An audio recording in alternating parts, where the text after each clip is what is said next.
앞뒤 좌우에 계신 분들과 함께 인사 나누시겠습니다. 샬롬. 새해에도 변함없는 샬롬의 은혜가 여러분과 여러분 가정에 함께 하시기를 축복합니다. 기도하시겠습니다. 아버지 하나님, 감사합니다. 오늘 주연절 후 첫 번째 주일 주님 앞에 나와 또 말씀을 듣는 자리로 나아갑니다. 2019년도 우리 가정을 새롭게 하고 우리 교회를 든든히 세워야 할 창조 신앙이 무엇인지 이 시간 말씀하여 주시옵소서. 말씀을 들을 때 성령 하나님께서 저희들 각자의 심령에 깨닫는 마음을, 은혜를 허락하여 주셔서 모든 사람들이 복된 귀가 되게 하여 주시고 하나님 말씀 위에 우리의 신앙이 건강하게 세워질 수 있도록 도와 주시옵소서. 함께 하실 줄 믿사옵고 예수 그리스도의 이름 받들어 기도하옵나이다. 아멘. 할렐루야. 올해가 저희 교회가 우리 장로님께서도 기도하셨지만 창립 53주년이 되는 해입니다. 이제 희년 50주년을 넘어서 우리 수인중앙교회는 100주년을 목표로 나아가게 되는데, 이제 100주년을 바라보면서 하나님께서 우리 교회에 주시는 또 비전이 있고 목표가 있어요. 이제는 교회를 뛰어넘어서 이 지역의 복음화와 또 민족 복음화, 민족 통일, 더 나아가 세계 복음화를 위해서 우리 교회를 사용하기를 원하십니다. 아멘. 그러기 위해서는 지금과 같은 공동체에 머물러 있으면 안 돼요. 우리가 보다 더 열린 공동체가 되어야 되고, 이제는 성장하는 공동체가 되어야 되고, 우리 교회 안에 있는 모든 공동체가 말씀 위에 든든하게 세워지는 건강한 공동체로 거듭나야 할 줄 믿습니다. 이러한 비전을 생각하면서 기도하다가 2019년도 올해 하나님께서 저희 교회에 주시는 말씀이 바로 창세기 말씀입니다. 창세기는 많은 성경을 연구하는 학자들이 한결같이 말하는 것이, 이 창세기를 기록한 사람이 누구냐? 바로 모세라는 거예요. 그런데 모세라는 인물은 창세기에 나오지도 않습니다. 출애굽기에 나오는 사람이에요. 그런데 그런 모세가 왜, 그리고 언제 이 창세기를 기록했는지 그것을 제대로 알아야지 창세기의 말씀을 깨닫게 되는 겁니다. 이 창세기 말씀은요, 이스라엘 백성들이 출애굽을 하였는데 과연 우리를 애굽에서 출애굽시킨 하나님께서 어떠한 분이신지, 그리고 우리 이스라엘 백성들의 그 시작이 어떻게 시작이 되었는지, 과연 하나님께서 왜 이스라엘을 하나님의 거룩한 언약의 백성, 믿음의 공동체로 불러주셨는지, 거기에 대한 모든 해답을 제시하는 책이 바로 창세기라는 거예요. 다시 말하면 창세기는 어떤 책이냐? 이스라엘 백성, 다시 말하면 믿음의 공동체, 거룩한 언약의 공동체가 형성되어가는 과정을 보여주는 책이 바로 창세기라는 겁니다. 저희가 1년 동안 이 창세기 말씀을 살펴보게 될 때 이 자리에 많은 성도님들이 함께하고 있는데 저와 여러분이 다 원근각지에서 모였어요. 그런데 하나님께서 왜 저와 여러분들을 이 수인중앙교회라고 하는 믿음의 공동체로 불러주셨는지, 왜 저와 여러분을 앞으로 새로운 역사, 새로운 하나님의 사명을 감당할 우리 수인중앙교회 하나님의 거룩한 공동체로 우리를 불러주셨는지, 그 목적을 깨닫고 우리 교회가 다시 한번 하나님께서 세워주신 믿음의 공동체로 세워지는 그 과정을 말씀을 통하여서 깨닫게 되기를 주의 이름으로 축원합니다. 그래서 저에게 오늘 첫 시간으로 창조신앙이라는 제목으로 함께 은혜 나누겠습니다. 첫 번째, 창조의 시작은 하나님께 있습니다. 우리 1절 말씀을 함께 읽겠습니다. 1절 시작. 태초에 하나님이 천지를 창조하시니라. 아멘. 아마 이 자리에 계신 분들 중에 이 말씀을 모르시는 분은 아무도 없을 거예요. 눈 감고도 아실 거예요. 태초에 하나님이 천지를 창조하시니라. 너무나 단순하지요. 너무나 짧은 말씀입니다. 그런데 가만 묵상하면 묵상할수록 이 짧고 간결한 말씀 속에 하나님의 놀랍고 강력한 메시지가 담겨져 있다는 걸 알 수가 있어요. 여러분, 천지 창조의 역사를 보세요. 여기에는 어떤 설명이 없습니다. 과학적인 설명이나 이론을 설명하는 것이 아니에요. 이 말씀은 오직 사실만, 진리만 선포하고 있다는 거예요. 사람들의 이성이나 사람들의 합리성에 호소하는 것이 아니라 하나님께서 천지를 창조하셨다는 그 진리를 선포하고 있는 줄 믿습니다. 여러분, 천지를 창조하신 하나님이 어떤 분이세요? 우리가 성경을 보니까 이것은 어떤 사람이 하나님이 창조하신 것을 보고 관찰한 다음에 기록한 말씀이 아니라는 거예요. 천지를 창조하신 하나님에 대한 우리의 믿음을, 천지를 창조하신 하나님에 대한 우리의 사랑을 고백하는 말씀이 바로 창세기라는 거예요. 그래서 이 구절을 달리 표현하게 되면 이렇게 됩니다. 태초에 하나님이 천지를 창조하신 것을 나는 믿음으로 고백합니다. 아멘입니까? 그렇기 때문에 성경을 읽을 때 어느 누구도 이 창세기 1장 1절 말씀이 믿어지지 않게 되면 그 다음에 단 한 장도 읽어 내려갈 수가 없는 거예요. 그래서 많은 사람들은 창세기 1장 1절을 가리켜서 이 말씀이야말로 성경 66권을 푸는 열쇠와 같은 말씀이다, 그렇게 말해요. 이 말씀이 믿어지게 될 때 성경 66권에 기록된 모든 하나님의 기적, 하나님의 역사, 하나님의 말씀, 하나님의 사건이 믿어지게 되는 줄 믿습니다. 이 말씀이 믿어지게 될 때 성경 66권에 감춰져 있는 하나님의 놀라운 계시가 우리 가운데 풀어지고 우리 가운데 깨닫게 되어지는 줄 믿습니다. 여기 첫 번째 구절이 뭐예요? 태초에라고 시작해요. 이 태초에라는 말을 히브리어로 보니까 베레시트라고 하는데, 이 베레시트라고 하는 말이 굉장히 중요한 말이에요. 그 뜻은 시간이 흐르기 시작한 출발점이다, 이런 뜻이 됩니다. 여기 메시지가 담겨져 있어요. 다시 말하면 모든 시간의 창조주가 누구시라고요? 하나님께서 모든 시간의 시작이 되고 창조자가 되신다는 뜻입니다. 다시 말하면 무엇입니까? 시간을 창조함으로써 이 세상 모든 만물이 존재하게 되었는데 이 세상 모든 만물의 주인이 하나님이시라는 거예요. 이 세상의 모든 중심이 바로 하나님이라는 거예요. 베레시트라고 하는 그 말씀 속에는 하나님이 주인 되신다, 왕이 되신다, 이런 뜻이 담겨져 있어요. 더 나아가 보면 우리 인생의 시작이 누구십니까? 저와 여러분의 인생의 시작이 하나님이시고 저와 여러분의 인생의 중심이 하나님이시고 우리 인생의 주인이 창조주 하나님이심을 믿습니다.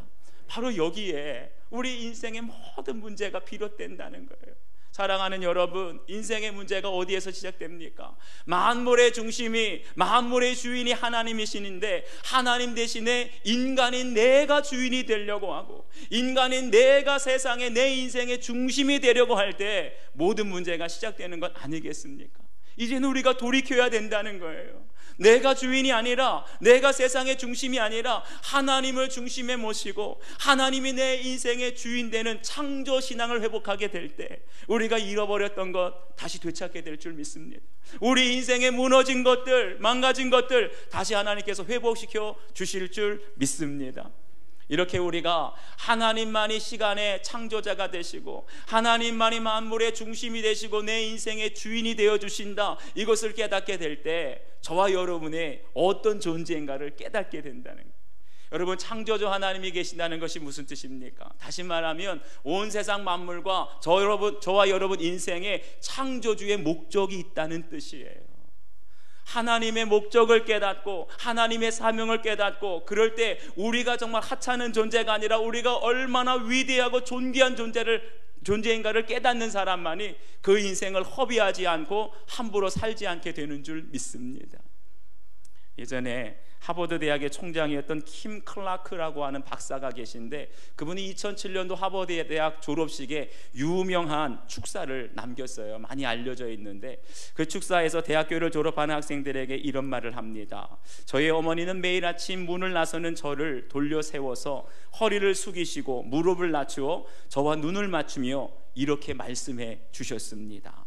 클라크, 너는 오늘도 나가서 리더가 되어야 한다.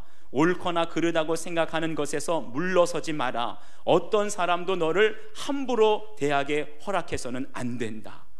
마지막 말이 이 말이에요. 네가 누군지 늘 기억하도록 해라.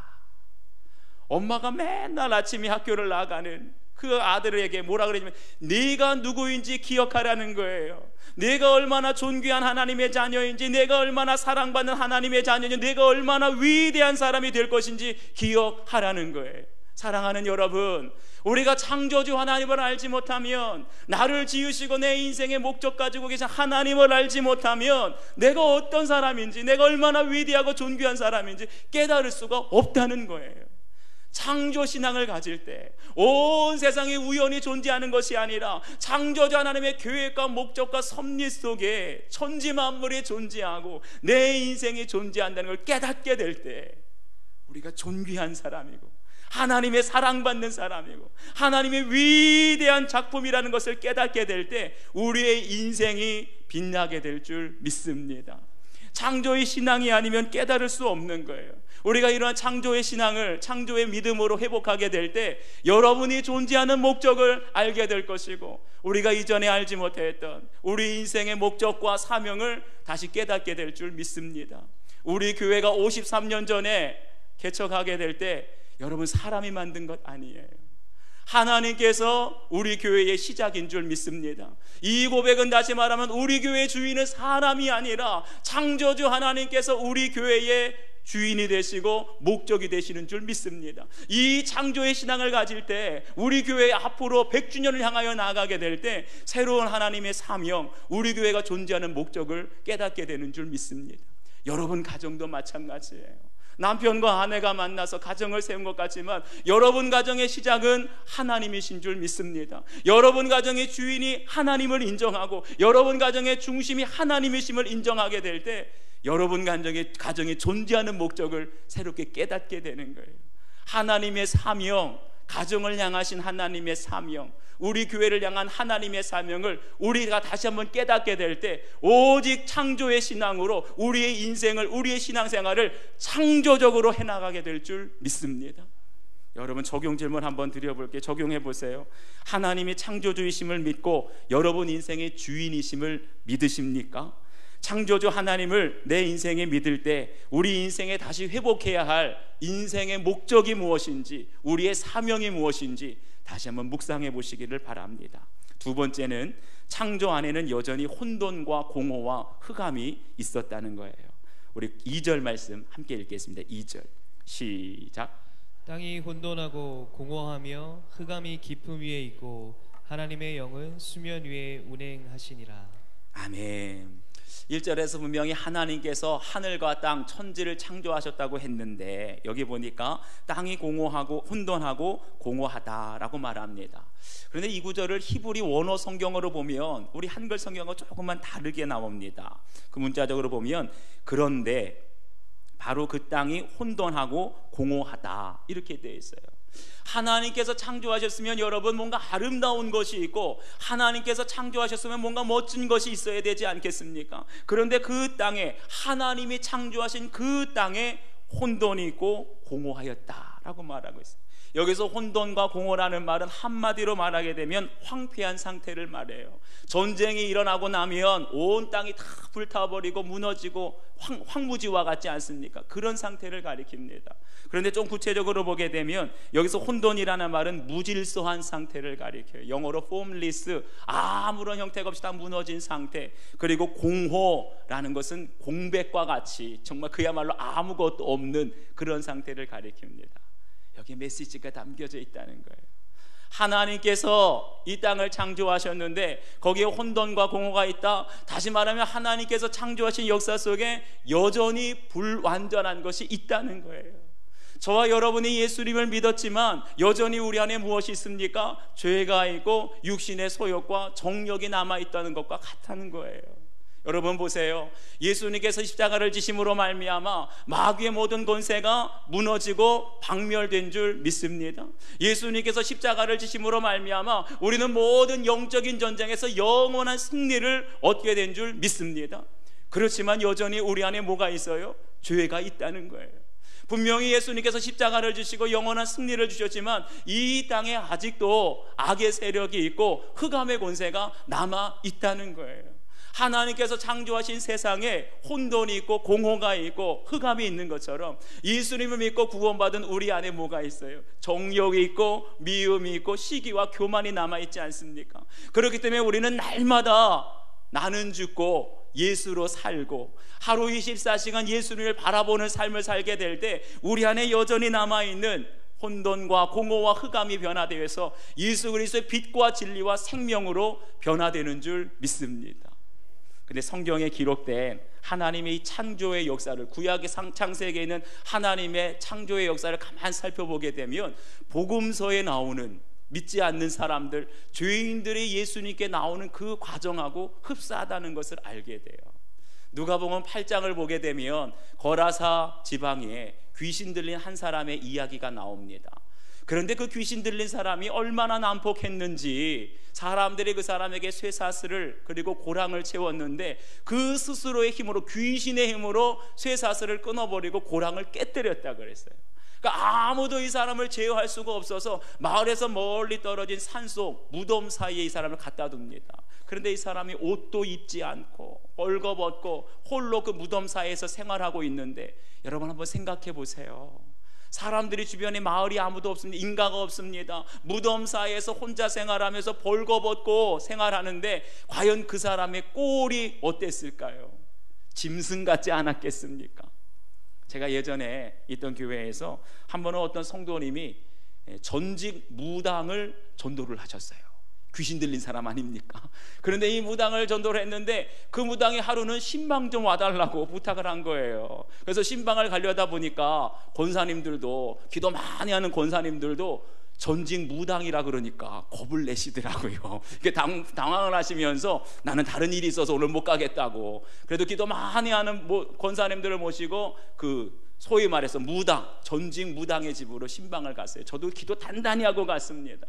그런데 그 집 신방을 가가지고 문을 여는데, 문을 여는 순간 냄새가 코를 찌르는데, 대낮부터 술을 마셨는지 술 냄새에 찌든 냄새가 일단 코를 찌릅니다.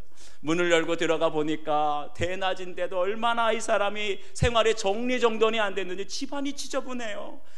신방 받는 사람이 추리닝 입고 머리는 자다가 일어났는지 뻗쳤는데 거의 미친 사람하고 가깝게, 어디를 둘러봐도 정돈된 게 하나도 없어요. 제가 그 사람 보면서 깨달은 것이 있어요. 이렇게 지저분하고 냄새나고 생활이 정리정돈 안 된 사람은 누가 좋아한다고요? 다 귀신이 좋아하게 생겼더라고요. 여러분 혹시 찔리는 거 없습니까? 혹시 이 자리에도 내 생활이 정돈이 안 되고 지저분하고 냄새나는 인생이 되면 언제 귀신이 들어올지 몰라요. 그러니까 우리가 항상 정리정돈을 잘 하시고 생활이 정결하고 깨끗하게 될 때 주님의 영, 성령과 동행하게 될 줄 믿습니다. 그런데 무당이나 이렇게 귀신 들린 사람들은 항상 하는 말이 있어요. 속이 공허하다는 거예요. 왜냐하면 귀신이 항상 있는 게 아니라 들어왔다 나갔다 합니다. 그러니까 귀신이 떠나가게 되면 갑자기 내 안에 혼란스럽고 내 안에 공허함이 밀묻듯이 오게 되면 뭔가를 자꾸만 그 허한 마음을 채우려고 그러는 거예요. 그래서 무당이 좋아하는 거 3가지가 있다고 합니다. 뭐를 좋아하냐? 첫 번째, 무당이 돈을 그렇게 밝힌대요. 돈만 있으면 사치 뭐든지 사가지고 내 마음이 공허하니까 자꾸만 뭐를 사가지고 채우려고 하고, 두 번째는요, 술과 음식을 탐한다는 거예요.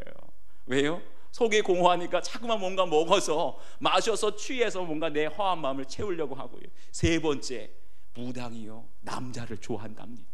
이 남자 저 남자, 무당이 귀신 들린 사람이요, 자신의 공허한 마음을 채우려고 그렇게 음란하고 정욕이 많다는 거예요.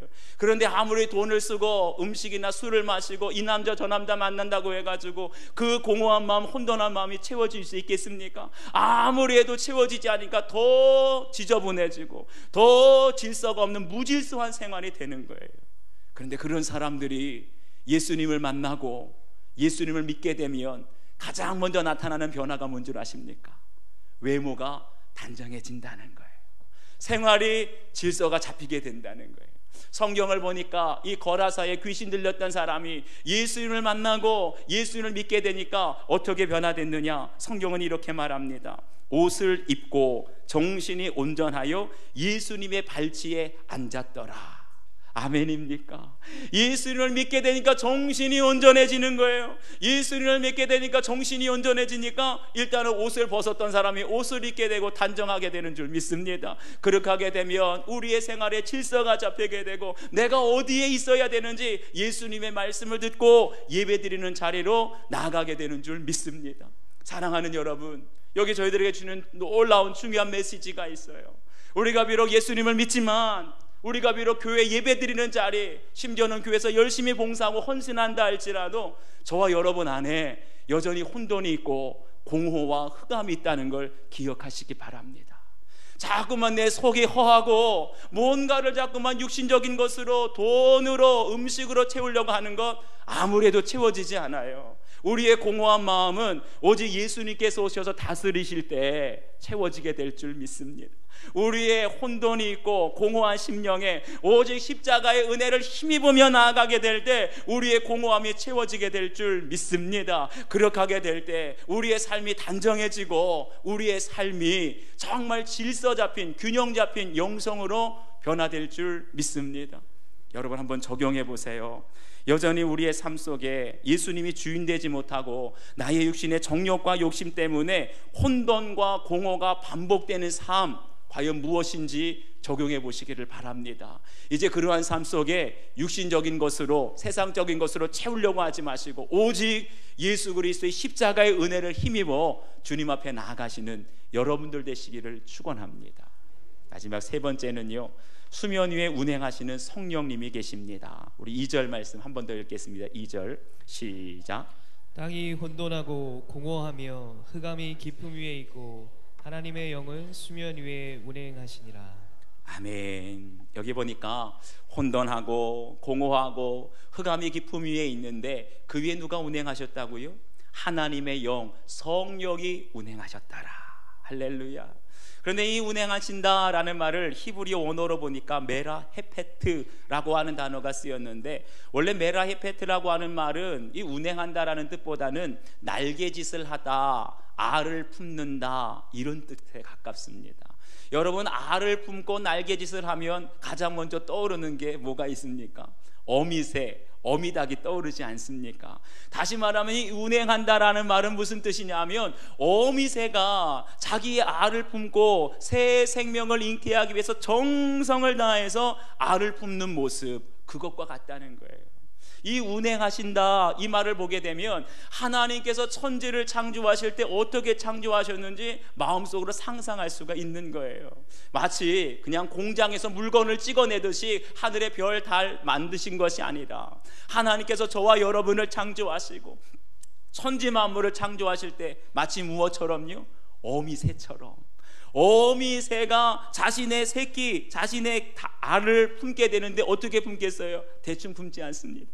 지극한 정성을, 지극한 사랑과 관심을 가지고 오직 심혈을 기울여서 그 새끼를 품에 안게 될 때 생명이 태어나게 되는 것처럼 온 우주도, 저와 여러분의 구원도 어미새와 같이 우리를 품어주시는 성령의 운행하심으로 우리가 이 땅에 존재하게 된 줄 믿습니다. 바로 여기서 인격적인 하나님의 사랑, 인격적인 성령님의 사랑을 깨닫게 되는 거예요. 그런데 보세요, 창세기에 계속해서 보니까 6일 동안 천지 만물을 창조하시게 되는데 거기에 여전히 흑암이 있고 여전히 혼돈과 공허가 있게 되는데 무엇이 운행하셨다고요? 하나님의 영이신 성령이 마치 어미새가 날개를 품듯이, 새끼를 품듯이 그렇게 품으면서 가게 되니까 거기에 놀라운 창조적인 역사가 나타나는 거예요. 그 창조적인 역사가 무엇입니까? 혼돈이 가득하고 공허한 곳에 질서가 세워졌다는 거예요. 아멘입니까? 이렇게 놀라운 메시지가 있어요. 그게 뭡니까? 하나님께서 저와 여러분의 인생에 역사하시는 최고의 방법이 무엇이냐? 그것은 바로 질서에 있다는 거예요.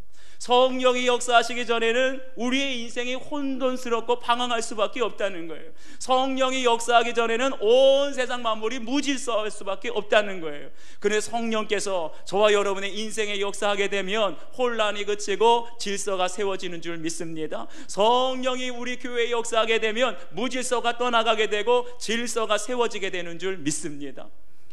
하늘의 별과 달을 연구하는 천문학자들이 연구를 해보니까 우리가 속해 있는 은하계에 무려 1000억 개의 별이 있다, 이런 걸 밝혀냈어요. 하늘의 별이 1000억 개가 된다, 1500개가 된다. 이건 다시 말하면 우리의 지성으로는 헤아릴 수 없는 무한대에 가까운 별들이 지금 우주에 떠 있다는 거예요. 그런데 여러분 보세요, 그 우주에 떠 있는 별들이 어쩌면 그렇게 눈에 보이지 않는 질서대로 자기의 자리를 정확하게 지키는지, 하나님의 정하신 질서대로 그 모든 별 하나하나가 위치하고 움직이게 될 때 우리에게 밤하늘의 아름다운 별빛을 선사해 주는 줄 믿습니다. 마찬가지로 이 땅에는 모든 피조물들이 하나님의 정하신 질서대로 각자의 자리를 지키게 될 때 우리의 인생이 가장 아름다운 빛을 발하게 되는 줄 믿으시기를 바랍니다. 제가 예전에 작년에 우리들 교회에서 큐티 세미나를 하게 되는데, 그 김양재 목사님이 목회하시는 교회 아니겠어요? 거기서 김양재 목사님 강의를 들으면서 간증을 많이 하시는데, 제가 깜짝 놀랄 만한 간증을 한번 들은 적이 있습니다. 김양재 목사님을 이렇게 외모로 보게 되면 정말 큐티가 나세요. 정말 부잣집 맏며느리처럼 큐티가 나시고 교양이 철철철 넘치시고 엘리트처럼 보이십니다. 그런데 그 목사님께서 피아노를, 우리나라 최고의 대학 서울대학교에서 피아노를 전공하시고 서울예고에서 가르치기도 하셨던 그분이 의사 남편을 만나서 재벌과 같은 집안의 며느리로 시집을 가셨어요. 근데 13년 동안 무엇을 했냐? 13년 동안 피아노는 구경도 못하고 걸레질만 하셨다는 거예요. 시집을 가가지고, 아니 엘리트인데 피아노를 전공했는데, 그런데 그 보드라운 손으로, 피아노 연주하는 손으로 13년 동안 걸레질만 하셨는데 집에서 일하시는 분이 2분이나 계셨답니다. 근데 시어머니가 얼마나 엄격하게 걸레질을 가르쳤는지 걸레의 종류를 10가지도 더 알고 계시더라고요. 걸레 종류를 보니까 젖은 걸레, 마른 걸레, 기름 걸레, 손걸레, 마대걸레, 대걸레, 주방걸레, 거실걸레, 창문걸레, 안방걸레. 저는 걸레 종류가 이렇게 많은 줄은 미처 몰랐어요. 13년 동안 걸레질을 하다 보니까 걸레의 상태에 따라서, 걸레를 사용하는 그 장소에 따라서 종류가 엄격하게 구분된다 그러더라고요. 13년 동안 엘리트 중에 엘리트시고 교양이 있을 대로 있었던 그 목사님이 걸레질을 계속 하시면서 얼마나 불평이 많으셨겠어요. 근데 불평하지 않고 그 시집가면서 이 남편이야말로 하나님이 짝지어주신 남편이다. 그리고 남편은 아내의 머리가 된다.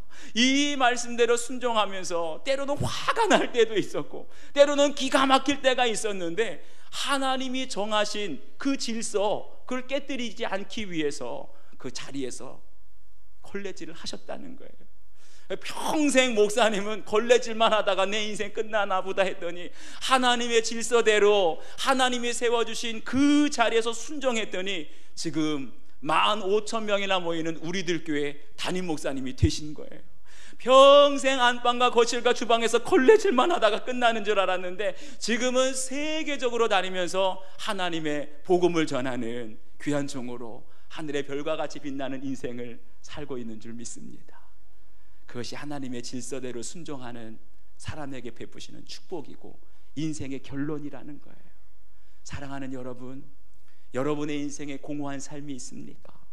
여러분의 인생에 혼돈이 아직도 계속되고 있습니까? 여러분의 인생에 혼돈과 공허와 흑암이 있는 삶에 성령이 운행하시기를 축원합니다. 우리의 노력으로 되는 게 아니에요. 성령께서 어미새가 그 새끼를 달걀을 품는 것처럼 우리를 품어주시고 운행하실 때 우리의 인생이 변화되는 줄 믿습니다. 어떻게 하면 성령께서 우리 인생에 운행하실 수 있을까? 다른 것 아니에요. 하나님께서 저와 여러분에게 하나님의 질서대로 정하시고 우리를 세워주신 자리가 있는 줄 믿습니다. 그 자리가 때로는 화가 나는 자리, 속상한 자리, 정말 기가 막힌 자리, 도저히 참을 수 없는 자리라 할지라도 하나님의 질서대로 끝까지 순종하며 그 자리를 지키게 될 때 언젠가는 혼돈하고 공허한 우리의 인생이 하늘의 별과 같이 빛나는 인생으로 변화될 줄 믿습니다. 그러한 은혜가 창조 신앙으로 말미암아 저와 여러분 가운데 함께 하시기를 주님의 이름으로 축원합니다. 우리 마지막 한번 적용해 보세요. 성령께서 우리 인생에 개입하시고 운행하셔야 할 내 인생의 혼돈과 흑암의 모습은 무엇입니까? 건강일 수 있어요. 자녀 문제일 수 있어요. 남편과의 관계일 수 있어요. 그것이 무엇인지 적용해 보세요. 그리고 하나님의 창조의 질서를 인정하면서 내가 끝까지 지켜야 할, 기가 막히고 속상하고 화가 나더라도 끝까지 지켜야 할 그 자리가 어디인지 여러분 적용해 보시기를 바랍니다. 우리 오늘 주신 말씀을 기억하면서 이 시간 함께 결단의 기도를 드리실 텐데, 하나님께서는 우리 수인중앙교회가 이제 앞으로 100주년을 바라보며 새로운 사명을 감당하는 믿음의 공동체로 거듭나기를 원하세요.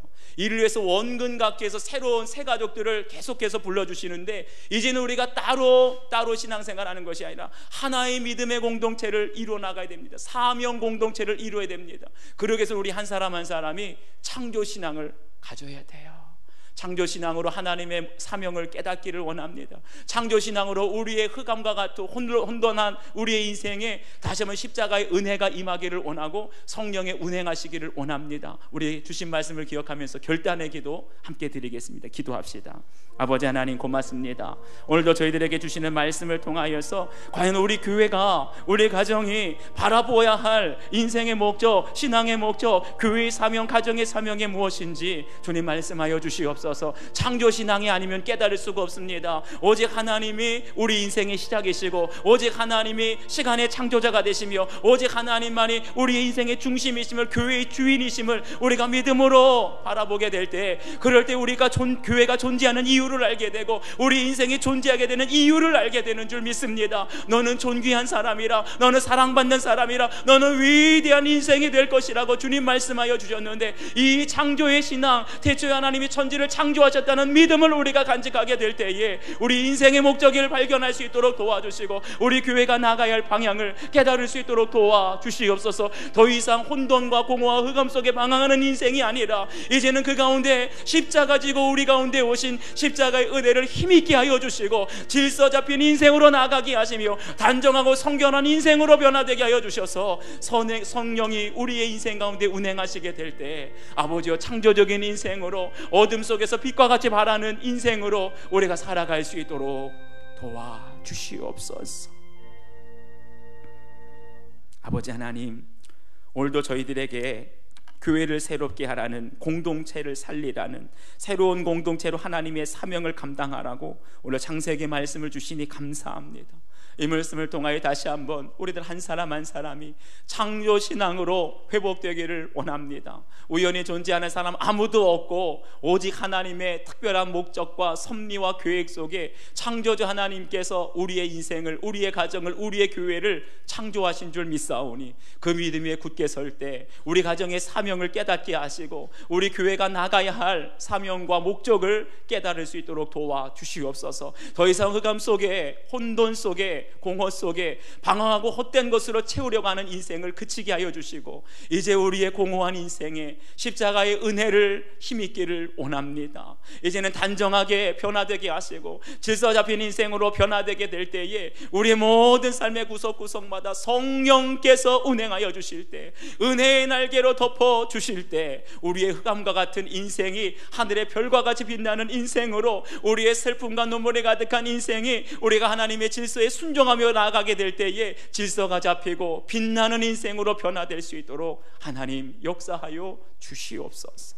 함께 하실 줄 믿사옵고 예수 그리스도의 이름 받들어 기도하옵나이다.